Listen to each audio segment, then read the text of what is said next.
started while I was waiting to start the show. I wanted to show you how I started my sauce. I was gonna cook the sauce from scratch, but I was like, nah, I want to get this done and over with. No, I'm not just gonna cheat and use spaghetti sauce. I still like to stew Hey, down. Chef. Yes. We live. We live? Yeah, we live. Oh, we live. Sorry about that. All right, we live. That's all right. Oh, gosh. Hello, everyone, and thank y'all for joining Urban Renal Talk with Tamika and Steve. And Steve, hello, everyone. Thanks for joining us tonight. We got an exciting show here tonight. Yes. Tamika, take it away. Tonight we have Cheff Jahfrey Juvon, award-winning chef. Hello. I'm here. No, I'm talking to my people on Instagram. Okay. Welcome to from you, brother. How you doing? I'm blessed and highly favored. How about yourself? Pretty good. Thanks for joining us tonight. My pleasure. Go ahead, Tamika. Let's start the interview. Yes, start the interview. So, Chef, tell us a little about yourself. First, how did you get started as a chef? Was it after your renal failure? It was before. Well, the passion was there. Of course, when I was young, seeing my grandmother cook in the kitchen, mostly my mother cooking, and just the smell of the onions and the garlic sauteing, the aroma, just sauteing in the pot, getting all marinating, and and the sound of something frying or something sizzling, it was like it was doing something to me. It was sexy, like I was making love to it, essentially, as a young person. So that is where the passion started. But like you said, when I got diagnosed with kidney failure, I one of the things I had to ask is, what do I do with my time now? I'm not working. I'm going to dialysis 3 times a week. People told me I should start my own business, but of course I had the spirit of fear, and I'm like, what am I gonna do with my time? So I broke the spirit of fear and I started my business on MySpace. Okay. So what you see renal card? All right. Tamika, you there? So she must have froze up, Chef, but you back, Tamika? No, something. Hey, Chef, this is Steve. Can you hear me? Yes, I can hear you. All right. So, were you cooking when your renal failure started? Were you into what you're doing now when it started, or you was just beginning? I was just beginning. I was cooking, stuff at home, maybe for a girl or my mom's, when the family came over, but nothing on a wide scale, nothing on a broad scale. I was very amateurish. So did you go to a culinary school? Actually, I'll tell you what happened. I went to military school called the New York National Guard Challenge Program. And my goal was to go into the military to actually be a chef, mess hall specialist. That's what they call it in the Navy. Okay. And when I went to MEPS, those who don't know what MEPS is where you get a physical, your full physical before you go to the military. Absolutely. I was in the military. I went same process. Okay, yeah. So you already know. So when they tested my urine, they said that it was too much protein. So me not being educated enough, I'm thinking, okay, protein is good. Protein rebuilds tissue and muscle. A lot of protein is good, but They said that it was spilling over into my urine, which is not a good sign of the kidneys. So they said to my recruiter and to me that I need to go and see a kidney specialist, see my own doctor. I was 18 at the time. And I didn't receive it like that. So I was like, let me go on a diet, non-protein diet. I went back to base, did a diet. Navy recruiter took me back up to MEPS, didn't work. When they told me to see a kidney specialist, I didn't take it serious. I was young. I was like, whatever. I feel good. I feel healthy, blah, blah, blah. It was at 20 or 21 years old is when I got diagnosed with kidney failure. And it still didn't hit me until I did my first treatment. Still didn't hit me. When I was in military school, I was being trained as a cook, learning how to cook for an army, basically cooking stuff from scratch, just big bulk, almost like catering, you know, because you cater for the army, of course, National Guard. So that's where I really started to cook. So you're saying you had kidney disease while you was in the National Guard? Yeah, and I didn't even know it. Did the military pay for your Did you go to the military when you got your dialysis through VA or? I actually couldn't go into the military. That was a military school, parallel military school, where I lived on the base upstate, called Camp Smith in Cortland Manor, near West Point. Oh, okay. School, okay. Parallel military school, where I lived on the base upstate, called Camp Smith in Cortland Manor, near West Point. Oh, okay. School, Parallel military school, where I lived on the base upstate. Got some feedback there. You still there, Cheff? Yeah, I hear it. Near West Point. Oh, okay.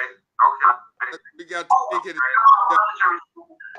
But something's going on with her computer. But okay, so let me ask you this: when you got your transplant, is that when everything started to kick off for you, as far as your cooking? No. While I was on dialysis, I was expanding and growing the business and learning catering and stuff like that. It was a hard life, though. I mean, it wasn't easy going to and from dialysis and starting this business. My church, and where I, got saved at or whatever, they gave me my first catering job. Wonderful experience, and I remember like it was yesterday. But I guess like I can't really recall like when did it really like just jump off for me. It was all in gradual steps. Yeah, Right. So how long has it been since your operation, the transplant surgery? It's been 10 years since my transplant. I was on dialysis for 5 years, transplant now 10 years, and 3 years now medicine free. Wait a minute. You said you're medicine free. Yes, I am. How is that?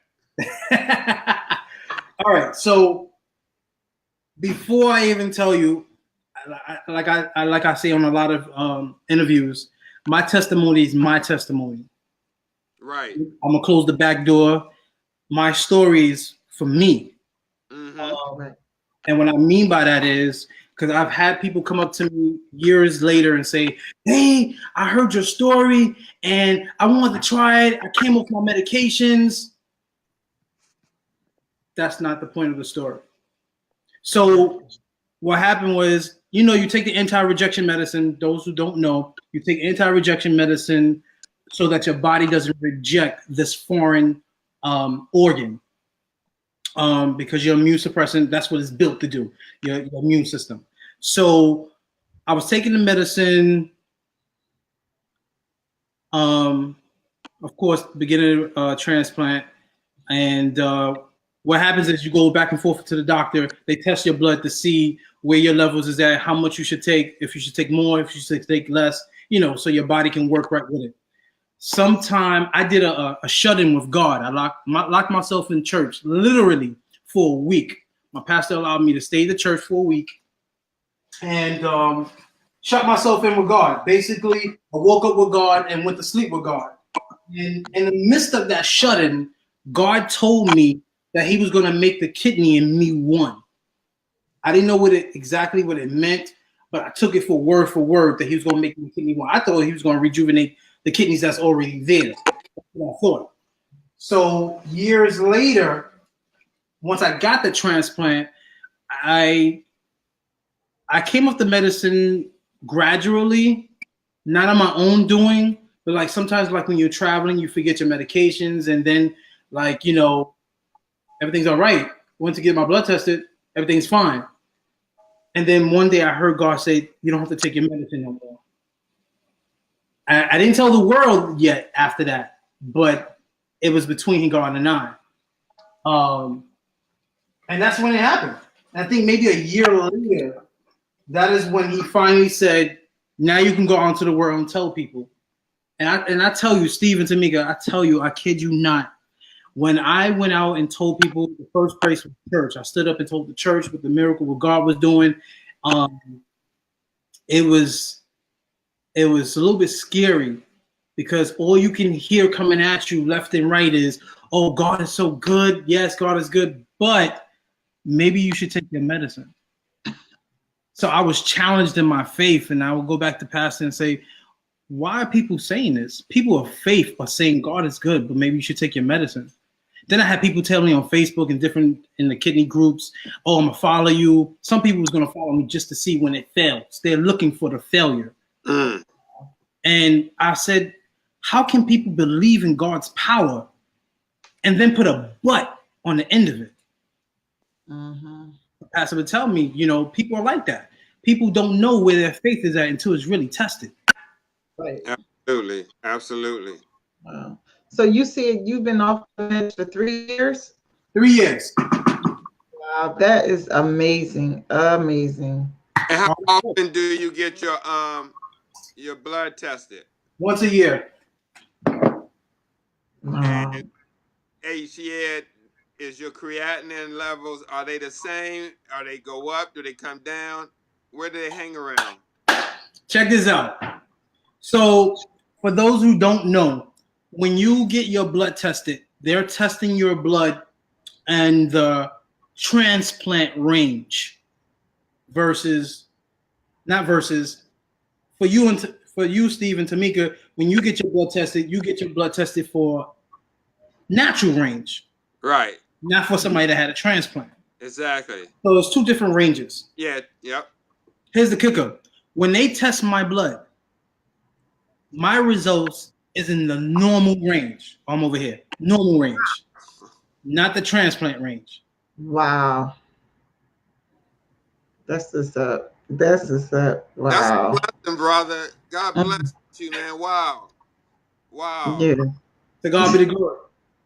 I was going to ask you about that because when I read the profile, it talked about a miracle that you called that kidney a miracle. And that is, man. I mean, like you said, your story is your story and everybody has their own story. But there's a lot to learn from your story because by you being a chef and you being a former patient, I mean, you could pretty much, kind of put stuff together that is really, really friendly from your perspective, and I'm sure that you're, eating and your diet is bar none, impeccable. I eat what I want to eat, but for the most part, I do eat healthy. I stay exercising, for the most part. But I eat healthy. I don't eat crap anymore. I was a vegan for a little while, and I was missing my chicken. So now I just eat chicken. And like I said, I'm fixing spaghetti and chicken meat sauce. I don't. After you get educated so much on what they're doing to the food, these farms and manufacturers, education becomes power. Knowledge is power. So once you have that power, you know how to stay away from certain things so you don't get cancer, all these diseases, man-made diseases out there. You just gotta, like I say in all my interviews, you have to become your own doctor first. You have to educate yourself first. Don't wait for somebody to educate you. Yes. Absolutely, man. I agree with you 100%. 100%. Yes. So since your transplant, how much have you changed your diet from before when you got sick? Like when you was on dialysis, did you have the same diet that you have now? Being that I would say that it just got better. I just got better. I don't use sodium. Like I just use granulate garlic. I read the ingredients. I use fresh crackled stuff, spices and seasonings. I mean, spices and herbs, that becomes your seasoning. So I think it just got better using fresh stuff, organic stuff. It just got better. It just got better. A lot of things, have salt in it, even when they don't say salt. A lot of people are looking for MSG, and the word MSG is not going to be there. A lot of the seasonings have mononatrium sodium chloride, which is the MSG, which gives people headaches, and that's what raises your blood pressure. Right. So to answer your question, it just got better. It just got much better. So in your unit, was a lot of minorities, or?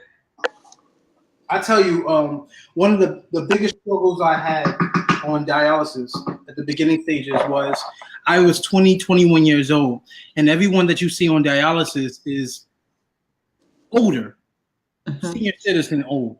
And people would say to me, "Oh, you're so young. What happened? You're so young," not knowing what it's doing to me mentality-wise. I'm like, I'm asking God, why? Why me? Why do I gotta do dialysis? I should be out clubbing, doing me. You know what I'm saying?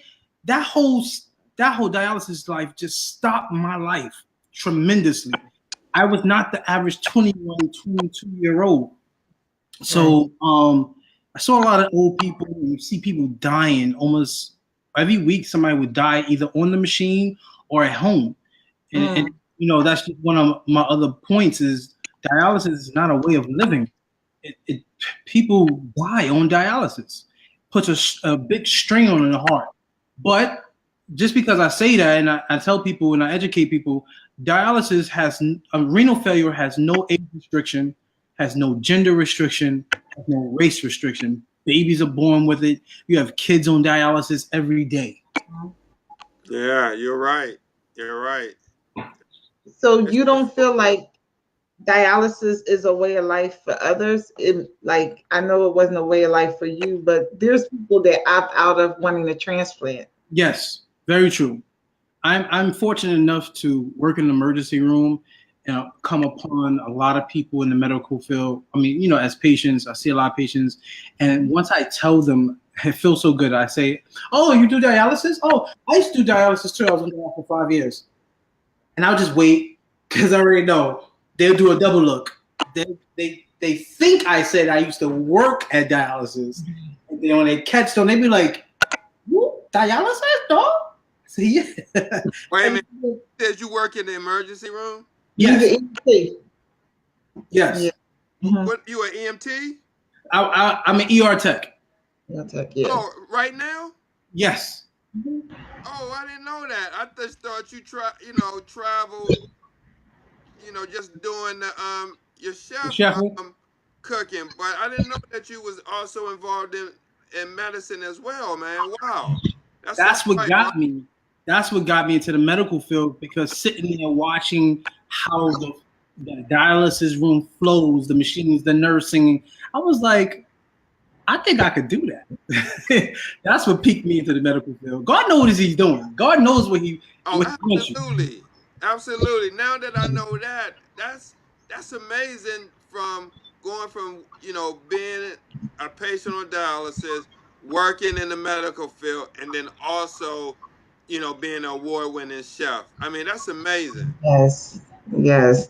And like with you being a emergency room tech, like with your meeting different people, you can kind of inspire them to get on the transplant list, that there is hope, that the dialysis machine is not their only option. Right. So like you were saying, so I get half and half. I won't say I get a lot of people, but a half and half the people I meet in the emergency room, they would look at me and say, "Wow, he looks good." Mm-hmm. God is good. Wow, look at him. And I don't take the credit, of course. He gets all the glory. So it's not me that I'm showing off. It's just what he does through me. So the people I talk to, I'm like, "Why are you not on the transplant list?" Some of them don't know about transplant lists. They don't know how to get on it. I'm like, what's going on with the social workers? Why nobody's educating these people?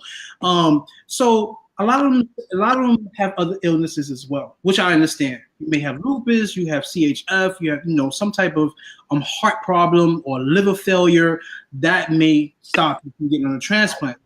Right. Hey, Cheff. Yes. Just one quick interruption. Just by me working in dialysis, I could tell you probably one of the big reasons, and they're not going to say this, but I'm sure behind closed doors they're not going to push it, because when you're in that chair, it's making no money. If you're out of the chair, they're not making any money. So you're right, man. When I first started this back in '84, I'm sorry, '85. There was a big push for transplant, like going in the late 80s and up into the middle 90s.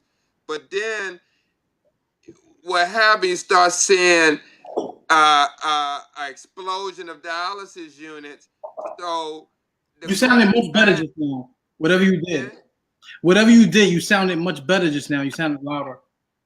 Oh, no. What I was saying, there was an explosion of dialysis centers coming up. So if you're going to have all these centers, why push for transplants? Because you got to think about it, and they're still building centers. Yeah, all over the place. Yep. And another thing about that is, once some people get transplants, they can't afford to maintain their medicine, to keep paying for their medicine. That's so true. This poses another problem, because a lot of times people get so comfortable being on dialysis that they forget how to work. That's crazy, man. So they get transplants and don't try to obtain employment or just think about their future. Right. That's crazy. But it happens. I want to tell everybody, dialysis is not a way to live. Hey, Cheff, did you get saved when you was on dialysis or after you got your transplant? I got saved when I was on dialysis. Mm. I had to seek God and find out why did this happen to me. He was the only one that can answer that. Did you feel like you were being punished for something, or? I cried and cried. I laid on the altar. I don't know. And a part of me right now, just like, I just give God the praise and all the glory. Like, I thank him for choosing me, for going through this long trial. I do. I don't want to go through another trial this long, but I do thank him for choosing me. But of course, everything came across my mind. What did I do? But I'm glad he chose me. Right. Did you suffer from a little bit of depression while you was yes. on dialysis? Yes, of course. How did you cope? Like the same way. It's just, why me? Why me? That was the main question that I would cry out. Why me? Right. And what brought you through those moments? What brought me through those moments? It's just did cooking help? Cooking did help, because I had to find something to do with my time. Mm-hmm. I couldn't just sit at home and watch Days of Our Lives and eat bonbons. Cooking did help, and hearing from the Lord himself, that's what mostly helped. Tuning my ear to him, hearing what he had to do for me, what he had planned for me. Right. Let me ask you, did cooking kind of take you away from thinking about dialysis?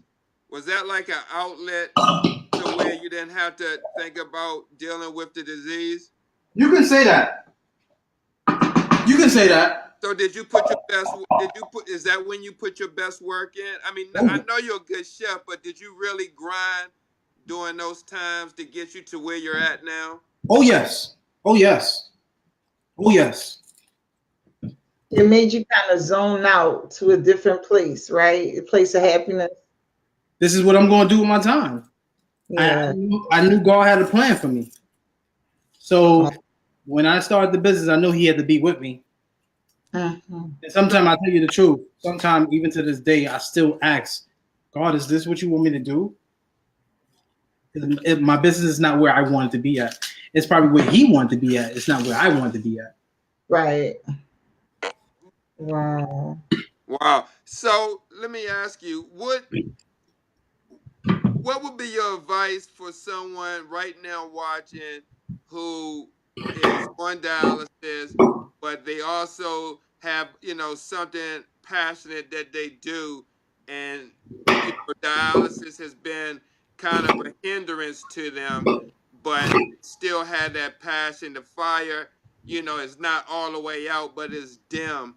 What advice, being that you went through it, what advice would you give them of hope to hold on? Well, one is look at what God has done. Mm-hmm.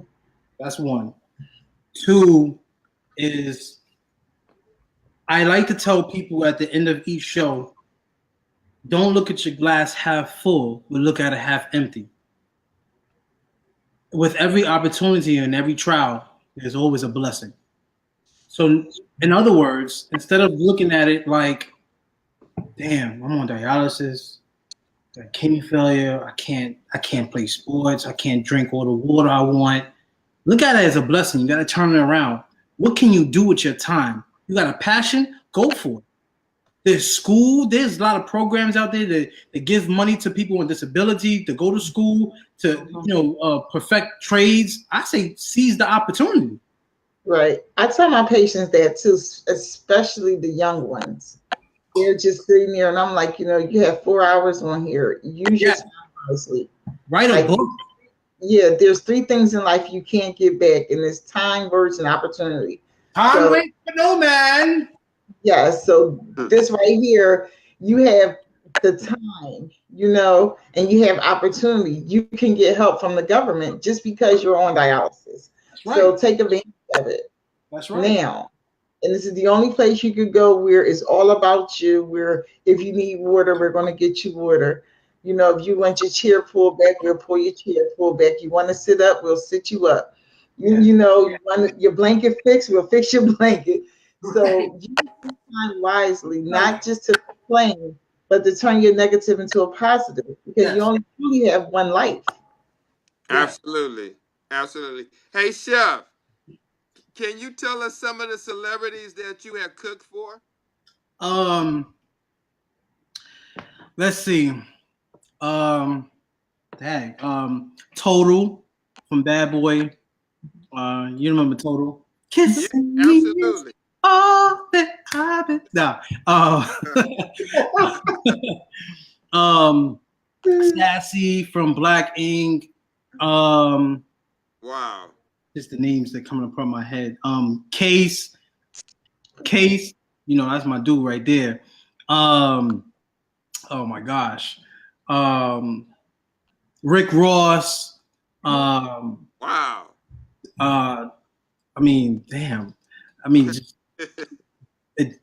Names are there. Yeah, but the names that you name, man, that's impressive to go from where you was at to be up in these guys, mansions, doing the thing and doing what you love to do, man. You gotta do what it do, baby. Doing that? Say it again.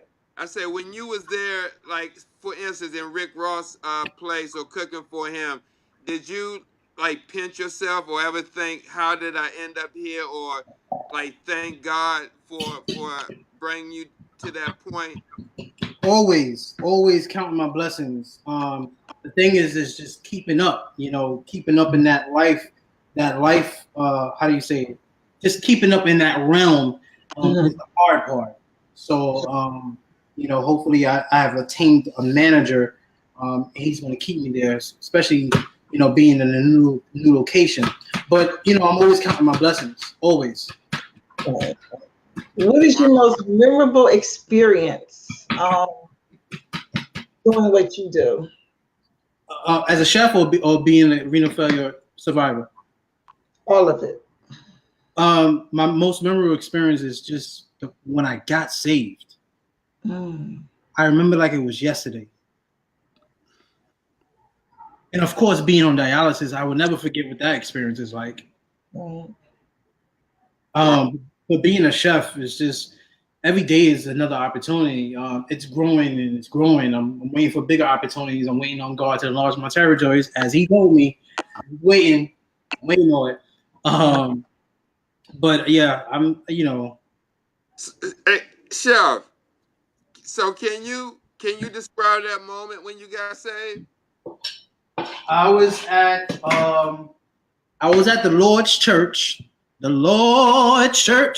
with Bishop Eric McDaniels in the Bronx. He was renting space at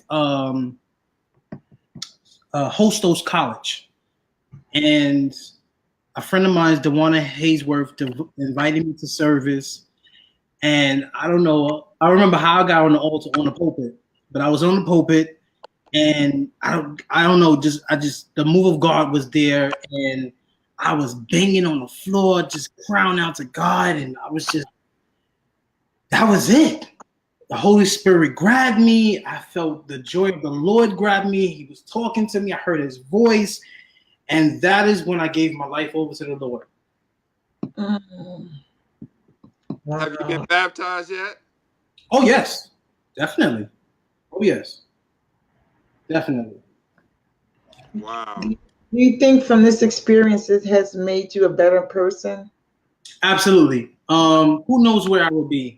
You know, everybody is chosen by God. Mm-hmm. He's waiting on you. He's waiting on us to choose him. And Right. if I had not chose him, I might have been selling drugs. Because I thought about it a couple of times. Honestly. I thought about selling drugs. You ever think that renal failure saved your life? Yes. Another spin on it. So, you know, that it saved you where you could have been to where you are now. Though you had to go through some things to get there. Right. You know, but where would you be if you didn't have the situation that you had? Who knows if I would be saved, man? I could be a hoe right now. I could be a pimp, a hoe, a drug dealer. I don't know. Lord knows I would be a hoe, but he saved me. I know. I'm just glad he picked me, though. I'm glad. Right. At least you honest. You know, Right. like some people. Absolutely. Absolutely. Hey, Cheff. So, what are your efforts for kidney disease? What is my? How's your cooking involved with kidney disease awareness? So here's what I do. I don't believe in limitations. So one would think that I only cook for people on dialysis. I don't. I can because I know the diet. I do have a special dish. It was actually featured in the LA newspaper. Collard greens with sauteed strawberries, and I'll explain how that goes. Well, you should know. You know, by the renal world, strawberries is a binder for potassium. And when I first heard I couldn't eat collard greens for Thanksgiving, I was like, what? I can't eat collard greens. So the dietitian was like, eat it with strawberries. I was like, A lot of people put sugar in their collard greens. So instead of adding sugar, I saute some strawberries, caramelize them, and just put it on top. Man, that sounds good. I know, right? I'm telling you. Listen, y'all, that's my dish. That's my dish. All right. You gotta hire me to have that. Anyway, can you freeze it and send it to Philadelphia, Pennsylvania? You know, I'll be coming there soon. I'm going to be coming to PA probably at the end of this month, next month. Okay. Oh my God, that sounds good, man. Oh yeah. So I cook all different type of dishes. Paleo, renal, diabetes, you know, meal prepping. I do all type of stuff. I don't believe in limitations, basically. Whatever you want, I got it. What was my saying? You want it, you buy it, I cook it. Yeah, when y'all hear that, y'all better grab onto that. Wow. That's it. Y'all hear him? Myself as a health professional that strawberry binds. What was it from the potassium. You said potassium, right, Chef? Yes. Wow. It binds potassium. Yes. Collard greens is high in potassium. Mm-hmm. Right, but you said strawberry binds the potassium from the collard green. Yes. Wow. Yeah. Also, you learn something new every day. Steve, don't go try to burn your house down trying to make this. You can't make it yourself. You gotta hire me to make it for you. Wow. You done your research. Yes, sir. Yes, sir. There's ways around. There's ways around it. There's always ways around it. You know? I agree with that. And I think that's one of the problems in our community when it comes to this, with this diet and health, is we are, stuck on, like you said, foods high in sodium, carbs, sugar, saturated fats. Talk about it, sir. Talk about it. Steve, I don't think there's other alternatives to this. Yes, right. it is. But Steve, I don't think it's the fact that we're stuck. It's like I said before, like if you don't show someone something new, they're not going to try it. So our culture, you have to put it on the table and try it. Have a sample. We're not just going to go make it. It's not going to happen. We're going to go make some collard greens and some macaroni and cheese and yams and stuff. That's what we're going to do because it tastes good. Okay, even though it's not the best for us, but that's what we're going to do.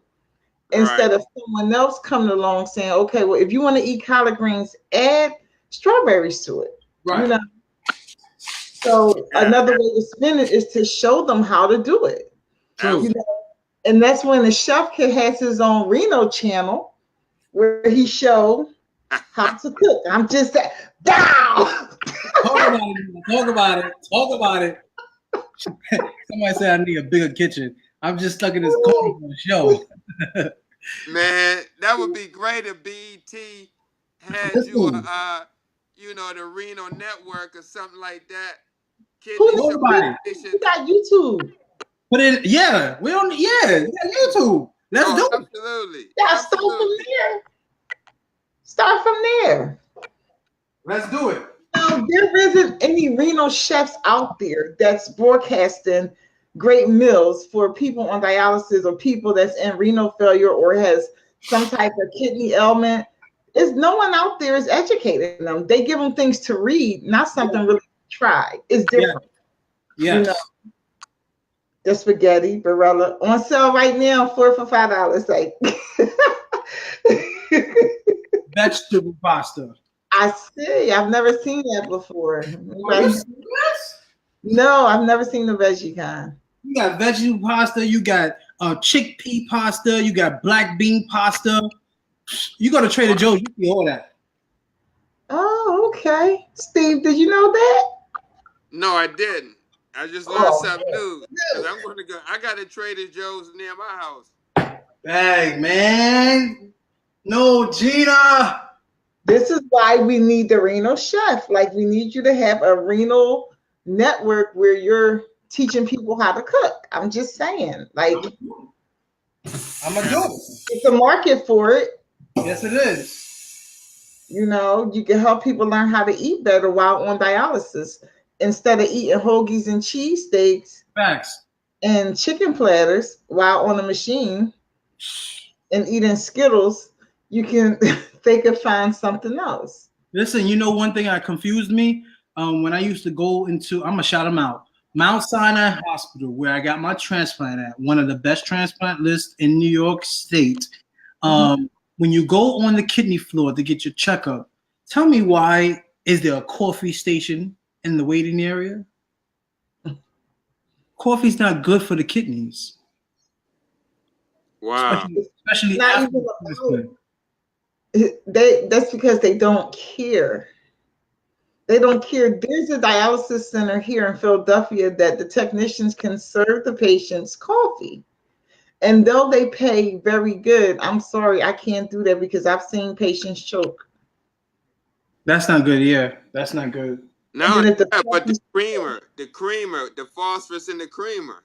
Well, no, they usually have non-dairy creamer. Okay. The powdered one, the non-dairy creamer. Okay.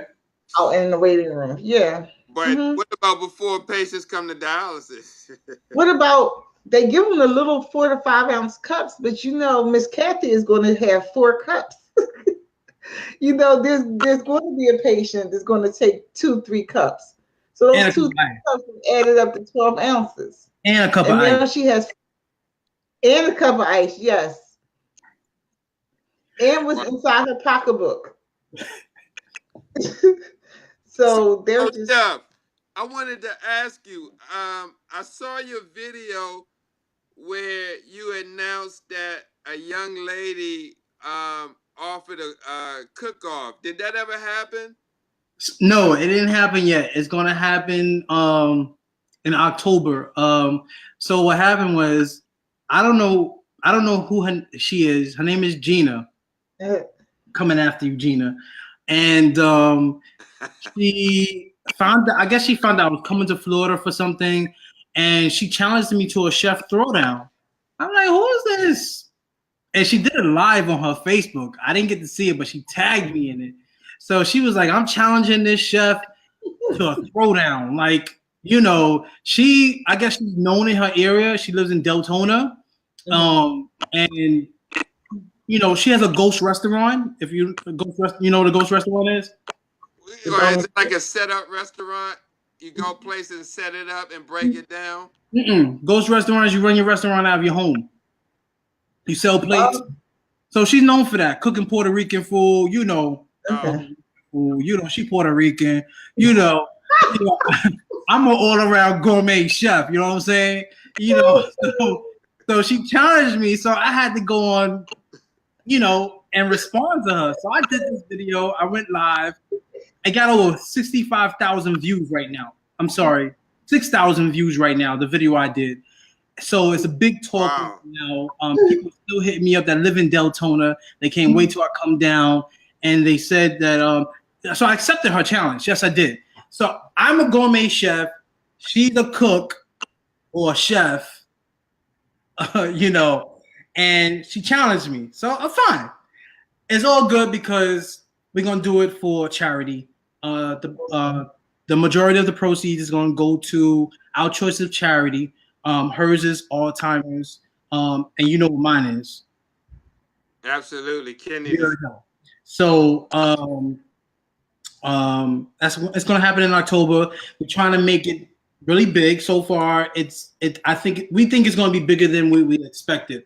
I have a friend of mine, John Lopez, who used to play with the Boston Celtics. He's going to come down and be one of the judges. You know, we trying to get the media involved. Other people involved, you know, sponsorship. We're looking for grocery stores to sponsor. We wanted to look and feel like throwdown with Bobby Flay. This is going to be a throwdown with Cheff Jahfrey Juvon, you know. I like that. Say it again. Did you do your press release yet? No press release. You about to do the press release?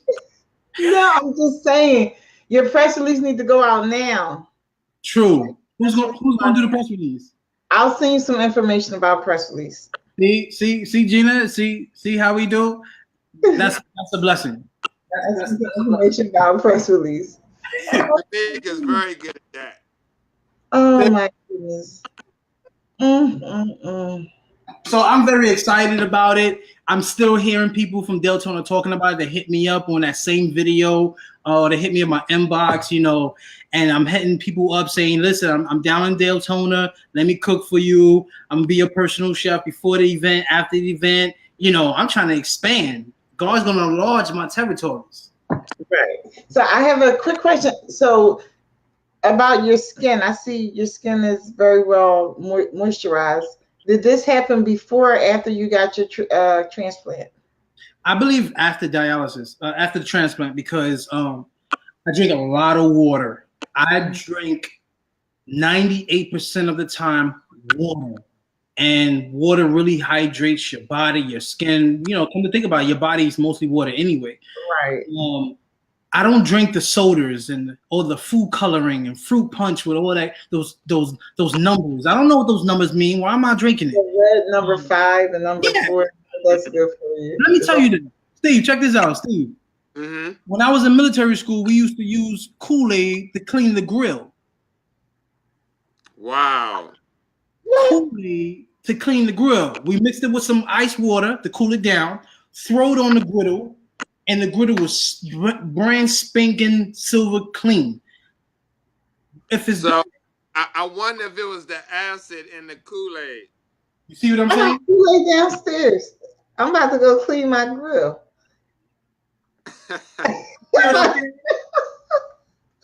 You see what I'm saying? So, all these drinks out there, Mountain Dew, 7-Up, I admit, sometimes I'm admit, because like I said, I eat what I want to eat. Sometimes I treat myself to an ice cold Pepsi. Don't throw no stones. Right. Don't throw no stones. Hold me back. Hold me back. Sometimes I do. It's a treat. Sometimes. That ain't no daggone treat. Please forgive me. No, I'm not. We talking about once every 6 months, once a year. I don't care if the dark coloring enough. And I know. wait, you want to talk about the dark Kool-Aid? I know. Pepsi, it puts a strain on the kidneys. I know. Sodas and all those dark fluids. I know. Don't throw those at me. And see, my Kool-Aid was for a board that I'm creating. So I bought Kool-Aid from the Poppy store, Steve. I was buying some stuff from the Poppy store because they actually swept up in front of the store, so I couldn't get a bunch of bags and stuff. Mm-hmm. Wow.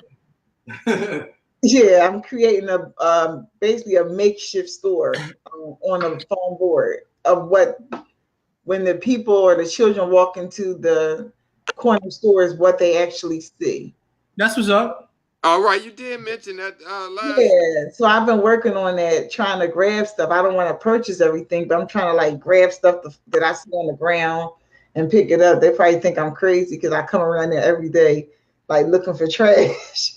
But it's just to try to show what these children are going in there and purchasing.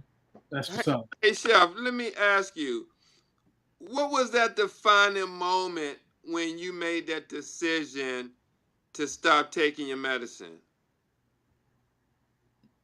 I mean, did you discuss that with your nephrologist, or that was just something you just said, man, this is it. I'm throwing this away and just taking it one day at a time and putting it in God's hands? I definitely didn't discuss it with the nephrologist because you already know what doctors are going to say. Mm-hmm. Doctors, scientists, you already know. And I'll tell you about that when I finish answering your question.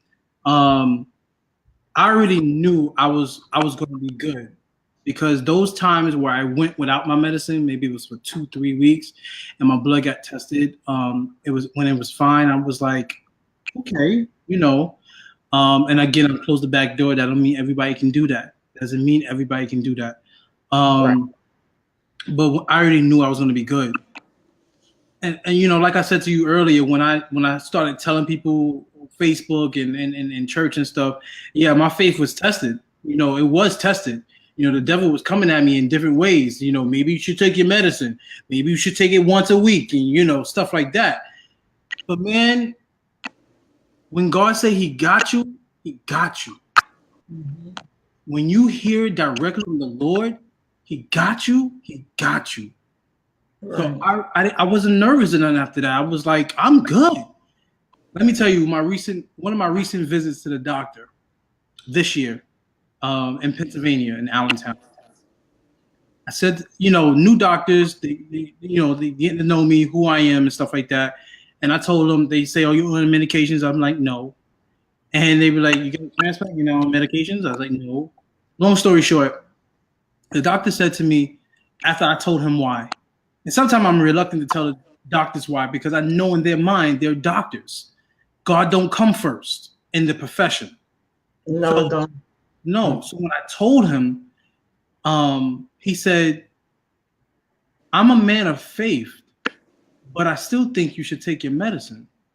That's verbatim what he said, verbatim. I said to him, "Careful, doctor. God don't like ugly. You just profess into the atmosphere that you are a man of faith." And I ain't asked him. I ain't asked him his personal business. But when he told me that you are a man of faith and then said, "But," I already know I ruined his day. I can guarantee the end of that day when he went home, before he went to bed, he thought about what I said. Mm-hmm. That's what I got to do. I know in my record it says non-compliant. I know that. I know. Right. Yeah, and that's what they do put. I ain't going to lie. Yeah, I know. And that's... I know. But the God that I serve. What you're doing, man. And, you know, there's a lot of people that's doing what you're doing, you know, far as seeking alternative ways, because I agree. You know, sometimes Western medicine is not always the best medicine. True. Right. Right. Sometimes I think Western medicine is worse True. because it's all about monies. It's not True. about getting you well. Like the healthcare industry is not to make you better. It's continuous care. Yeah. They bring you in for one thing and they string you along.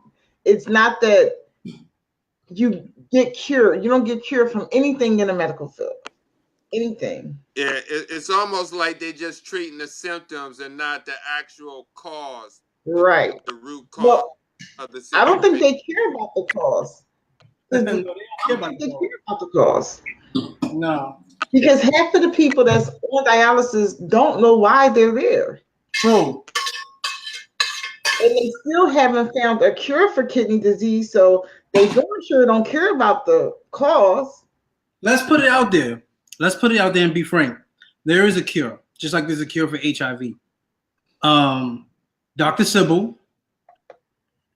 Dr. Sybil or Savy? Savy. Dr. Savy. Yeah. There's a cure. There is such thing as reversible kidney failure. They're now even doing farm raised kidneys. It's not approved here in the United States. But there's a cure. I mean, just like almost any other disease, like you said, it's a money making industry, and dialysis is a hefty money making industry.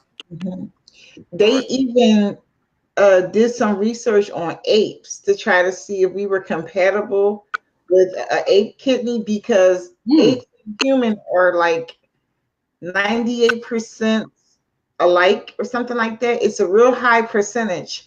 And what happened was they transplanted the guy with the ape's kidney. But what happened was the kidney took, but it just spewed out too much urine. So what happened was it dried them out. Because they couldn't fill his body with enough fluids. Wow. Yes. So, yeah. Yeah. I heard about that. If the population of apes Cheff, what the future holds for you? Say it again. What does the future hold for you? Doc, I'm waiting on the Lord now, man. I mean, I know what my endeavors are. It is to open up a restaurant or a food truck. You know, I do want to, you know, tell my story on a larger scale. I am in the process of writing a book. All of my interviews that I do is precisely the book. I just have to get it on paper. So I'm in the process of doing that. So what about that? Maybe a urban renal cooking show. Has that? I'm for it. I'm really for it. Somebody I forgot his name. He's in a lot of the renal groups on Facebook. He has a film business, and he approached me about doing it. Dad, what's his name? His name is right there. I'm so sorry, I forgot your name. Scott Burton. What's his name? Scott Burton. Does that ring a bell? Scott Burton. It don't ring a bell. Okay. But he's in a lot of the groups. You know, he's in a lot of the groups. He's very spoken on it. He approached me about doing a show. Never followed through with it though. But I'm all for it though. I mean, I'm always, you know, I'm always open for opportunities. Always. You're gonna do it, Steve. If I got to fly down there and turn the camera on every time he cook, because it's needed. Like, it's not like it's not needed. It's needed. Absolutely. Hey, Cheff, you heard about our tour that we're putting together? Yes, I did. That sounds good.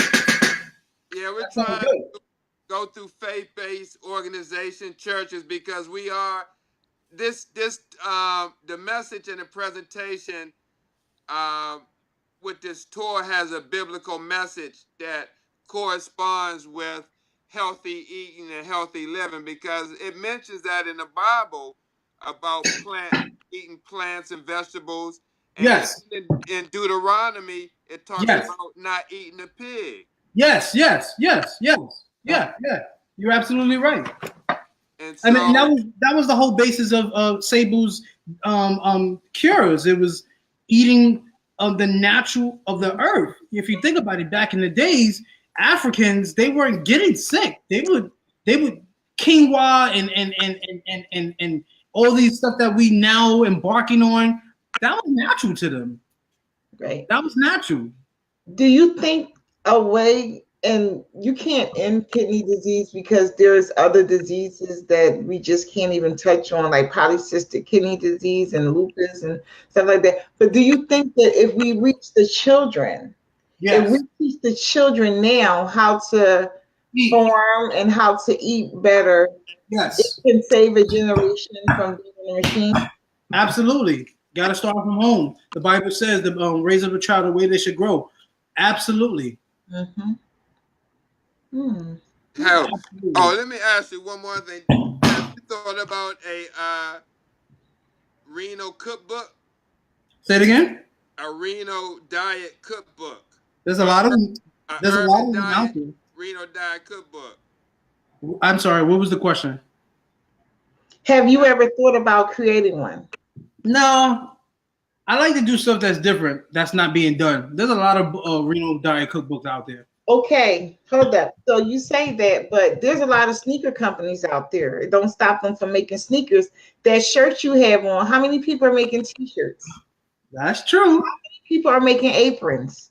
That's true. Yeah, How many barbers are out there? So don't spite yourself and say, oh, well, there's all these people doing it. No, yours is unique and it comes from somewhere else. So That's don't true. let other people are doing it discourage you from doing it, or you That's might true. not get dressed in the morning. That's very true. and there's no urban renal cook shows or that we'll be talking about. There's nothing like that out there. Like collard greens and strawberries. That's right. And man, it's needed, especially in our community. It's really needed if people could see an alternative to just the status quo or the norm or what they've been used to. Again, especially coming from someone who lived the experience, True. firsthand. Right. Because a lot of these people, they have these cookbooks, but they don't know what it's like to live in the urban community. They don't know what it's like to live outside of a poppy store. You're You get right. what I'm saying? Or to live outside a Chinese store and a liquor store down the street, but the liquor stores sell real good chicken wings or they sell real good crab sticks, and your mom's not home. So what's the alternative? She's not going to let me cook. You're right. You're absolutely right. And in order to save our youth from being on those machines, somewhere or somehow they need to be taught how to eat better. True. Mom and dad is not home. So Cheff, if someone, let me ask you your professional opinion for someone who may be living in the food desert. Is there food in the food desert that can be used, that can be turned around and used as a healthy meal, opposed to an unhealthy meal? You mean like? Let me just make sure I got your question right. So if you was out there stranded, is there one particular plant that you can survive on? Well, no. Go ahead, Tamika, ask him. So a food desert is basically a part of the city where there's no fresh food, there's no supermarkets. And so when you live in a food desert, there's nothing but corner stores. And there's no real food. So that's what a food desert is. And most inner cities have them. Most urban communities have them. Right. So what he's saying is, what's the healthier alternative instead of oodles and noodles? Brown rice.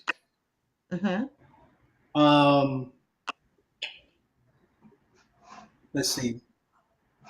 Like, if someone had to go in one of those corner stores, is there anything that they can pick alternative other than the unhealthy choices inside that corner store? That's hard. I'm thinking about the things they sell. Right. So you're saying it's hard. It is hard. Imagine these children growing up and this is all they see. And that's why creating a cookbook will be essential. You know what I'm saying? Yeah. Look at you. I see you thinking. I see the light bulb. Hmm. Sometimes you got to think outside the box, not other people are doing. Mm. It's always a way to change the game. Mm. You know? Yeah.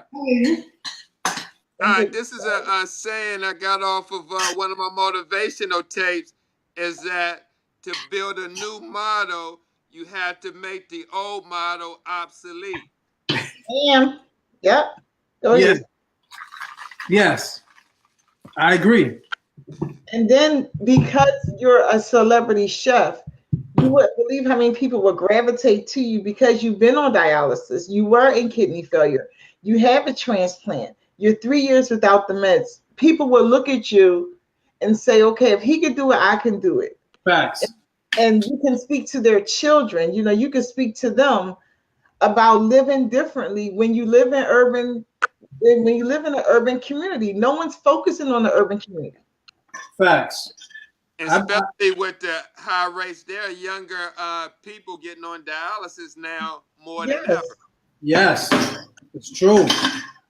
Very true. Back when you got on dialysis, it was just a bunch of older people because when I first started working in dialysis, it was nothing but older people until 3 years after that. Then it started being a surge of younger people in their 20s started coming to the center. It's true.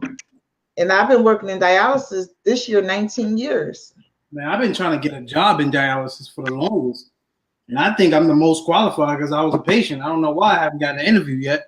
It'll desensitize you. Don't do it. But you know what? By you traveling, I don't know if that would really work out with you with those schedules unless you send it around it, because the training you have to go 5 days a week for training. Ooh, that's true. You know what, Steve? Well, there's a will, it's a way. So, okay, it's a will, it's a way. So if it's for him, it'll happen. I just figured that would be one of the best places to, to witness to patients, give them hope. Yeah, sometimes at these clinics, they don't even give you time to sit down and talk the way they have changeover and how they have patients coming in and out. Yeah. Mm-hmm. Or go to the bathroom. See, this is why. Yeah, it's funny. There's a lot of some of the things that I want to do in life. God has blocked me from doing it, and I have to look at it in a spiritual way of seeing that what's for me is for me. Yes. I just I've been trying for years to work in a dialysis center. It's not for me. Right, but it's a want, it's not a need. And sometimes our wants is not for us, it's what our eyes want, not what our heart needs. So, disregard that wants. You have another calling. That calling isn't for you. Your calling is right there in your hands. Right. You got it. You hit it right on the note. Hit it right on the nose. Wow. Yeah. Yes. So we're coming to the end of our show, everyone. Is your food almost finished? Good conversation. I know. I don't even want to go, man. I like your.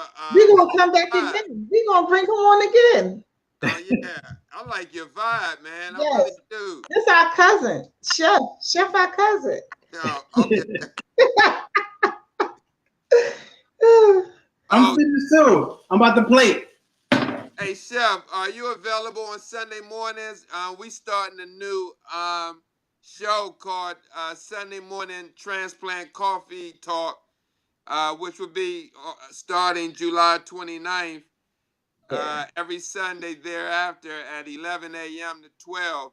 And it's pretty much a platform for transplant recipients, people who are on the transplant list, and people who had a transplant but is back on dialysis. We want to use this platform to give them hope, strength, and courage to share their story, and also for people who are on the list to use it as a platform for organ donation. Right. That's tight. It's tight timing because I'm in church on Sundays. Okay. I usually go to the 9 o'clock service, get out about 10:30 ish. So that's why I say it's tight. I can make it work. If you can, let us know. You know, if you can, it's understandable. Yeah, just think about it. Any Sunday after August 12th, because the two dates right now have booked July 29th and August the 12th.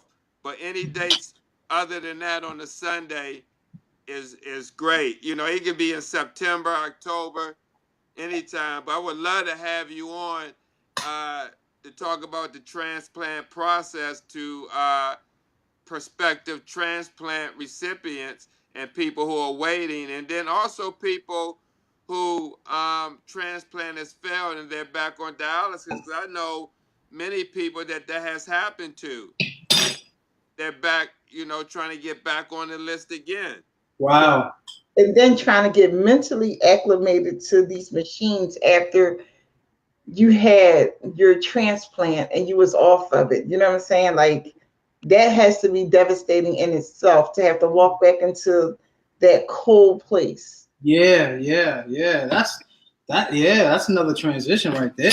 Oh Lord, I hope I don't have to. I pray I don't have to experience that. Right. Has that ever crossed your mind? Yes, it has.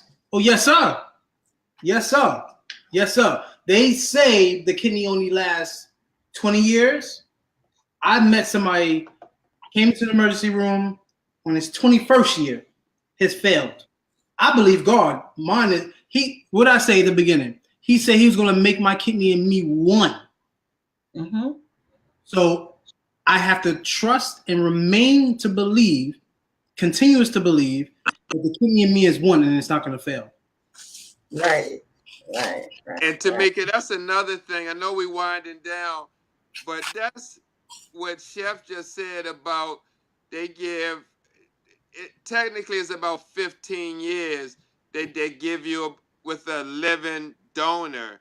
But if you get one from someone that's deceased, the years go down. And so, I mean, it's almost like a double-edged sword because you only got like so much time on the kidney. Right.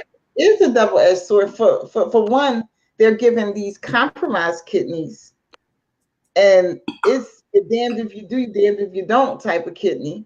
And then the cadaver kidney only lasts for so long, and the living donor kidney is always a better option.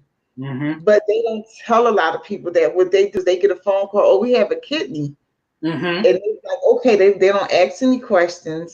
Mm-hmm. A lot of the transplant coordinators don't give any questions. They just want you to come get this kidney. I'm glad you're talking about that. Yes, there's a compromised kidney. Mm-hmm. Compromised kidney can be someone with diabetes, little hepatitis, like it's compromised, it's problems. Yep. You have the option to get it because it's a kidney. Most patients will opt for the compromised kidney because they want to get out of that center. Yes. Not realizing what the compromised kidney is going to bring them. Right. Yeah, I agree with you, Tamika, wholeheartedly. So, I don't know. I think more education about how they're being transplanted, what they're being transplanted with, and the numbers before the surgery and the numbers after the surgery are very important. But most people don't think about those numbers. And then they have these patients believing that these kidneys are going to work, so they do this quote unquote jump start. Hey, look, Tamika. I want to see. Oh man, that looks good. I can't see it. Oh gosh, look at that. What is that? Spaghetti with chicken meat sauce. Steve, you don't eat meat. Yeah, okay. I'm a vegetarian, but that looks so good. What's that on the side? Oh, broccoli. Yeah. Some raw broccoli. That's good for you. That's it. You see me. Oh man, what do your Instagram crowd say about that? Your audience? Well, now it ended because it's been an hour. They only record an hour. Oh, that's the IGTV. Yeah. Yeah. Oh, I should have did the IGTV. I don't know why I didn't. Yeah. That's new. That's right. It's okay. We can do it again. Oh, that's This is right. fun. This is so fun. I love these conversations, because you just learn so much, and people energy just captivates you. That food look good. You about to eat that this late? Yes, sir. That looks so good, man. Oh my god. Oh my gosh. That's it. Spaghetti and chicken meat sauce. Okay, well, thank you so much for joining us. We're going to let you eat your food, and we're going to end the show for tonight. We'd like to thank everyone that joined us. We're also we definitely thank you for coming on. Yes. My pleasure. I thank you. Let's spread the awareness of kidney failure awareness. Donate. Get on your license to donate. Why are you going to keep your organs when you die? You can't take it to heaven or hell. Come on. Can't take it with you. You're on a donation list. The statistics in New York just alone says there are more than doubled half of people on the donation list waiting than there is people that's donating. Get on the list. Donate life. Yes. Great. I wouldn't be here for my transplant. Lord knows that. I wouldn't be here. I'd probably be dead myself. Wow. And we definitely want to keep in touch with you, Cheff. Please, we definitely want to. Like you said, right. He's our cousin now, right? Oh gosh, I tell you, cousin don't know how to act. You know not to eat in front of company. All right. See y'all next week. Good night, everybody. Bye, everyone. Thanks for joining us, Cheff. Thanks a lot, man. We'll definitely be in touch. See you, Steve. Thank you so much. All right, Tamika. Good night, everyone. Thanks for joining.